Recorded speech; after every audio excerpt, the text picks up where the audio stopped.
Welcome to Shorthand Dictation Practice. Today's dictation, Shorthand Transcriptions, by Sir Kailash Chandra. Transcription number 84 at 80 words per minute. Get your pen and notebook ready. We will start the transcription in 5 seconds. 5, 4, 3, 2, 1. Start. Transcription number 84. I am glad that the government is thinking in terms of the small growers. By all means give them representation, but let not an attempt be made as though the bigger growers are not looking after the interests of the small growers, because that is far from the truth.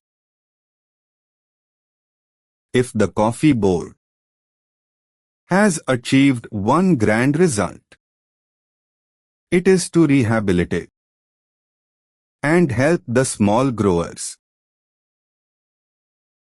So far as the question of payment from the pool is concerned, the small grower gets the full amount due according to the costing the moment he delivers the coffee.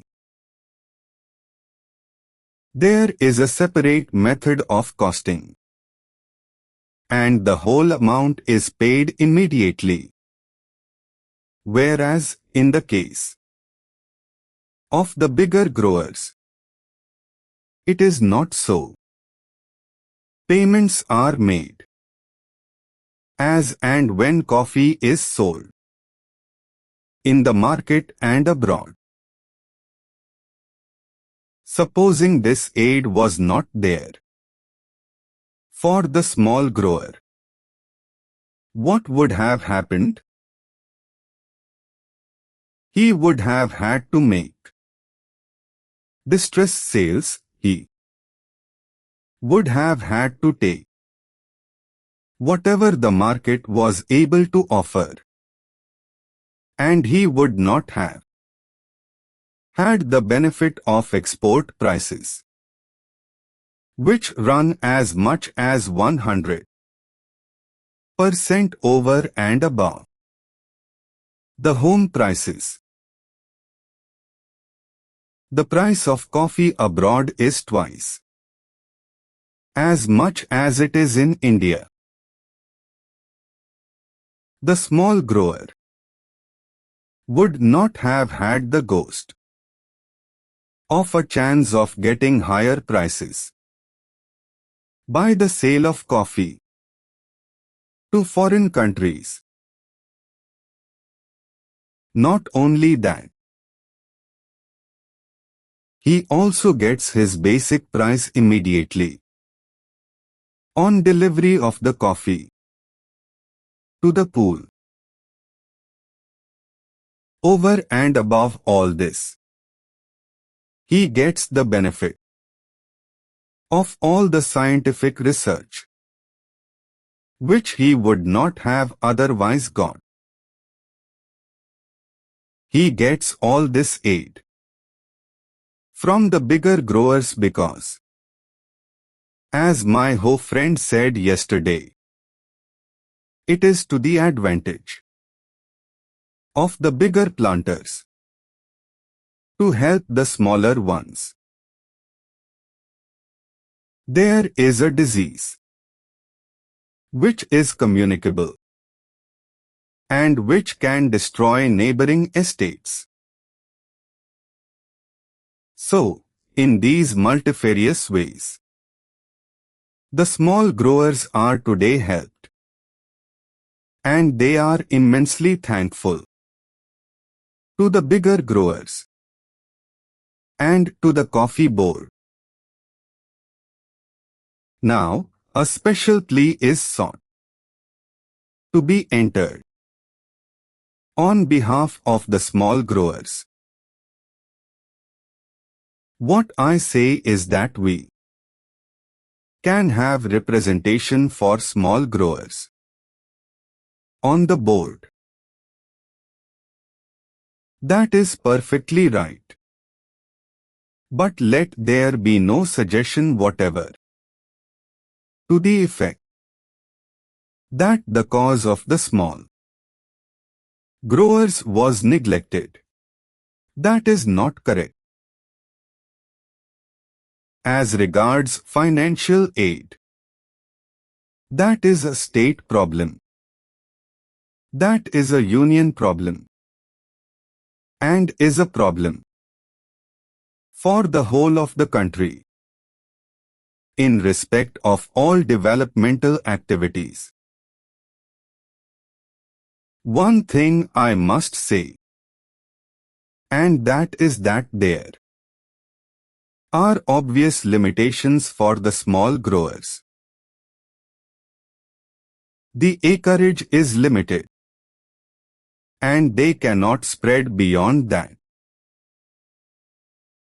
They have got their paddy fields and their plantain gardens, and so due to limitations they cannot spread over. Any development of coffee means a large acreage, and that is not available to the small growers. Even if they have got the capacity, it is very difficult for them to find forest lands nearby. It is not easily possible for any man to go over 50 miles and then take up a jungle. So, the small growers have their own limitations. I am not going into that, but what I do say is that this idea introduced for the first time here in the Parliament, that the interests of the small growers have got to be specially protected is, I submit, a policy which will create a difference between the bigger grower and the small grower. I submit there is no reason whatsoever to distrust the plantation industry and deny them the right to select their own representatives and to introduce the word nomination here. Why should we have nomination? If there is need for separate representation for the small growers, why should we not reserve a seat in each place for the small growers? That is the easiest and the best way to give representation to the small growers. This can easily be done, and therefore I submit that the words "or nominated" may kindly be deleted from the bill. I do not know whether the procedure would permit of it, because there are certain difficulties, but in any case, I at least get an assurance from my friend that these 12 are going to be elected for the industry. After the question of constitution of the board comes the question about the chairman. On that question, I hope, sir, that the House will kindly appreciate that for more than one reason. it would not be the best arrangement to have a whole-time appointed chairman. There are two suggestions in this connection. My whole friend's suggestion is that it must be an elected office as hitherto. He has also said that out of the 13 years, only for 1.5 years has there been a planter as chairman. Otherwise, the post was always held by an officer. This completes today's dictation. Practice well and see you in the next session.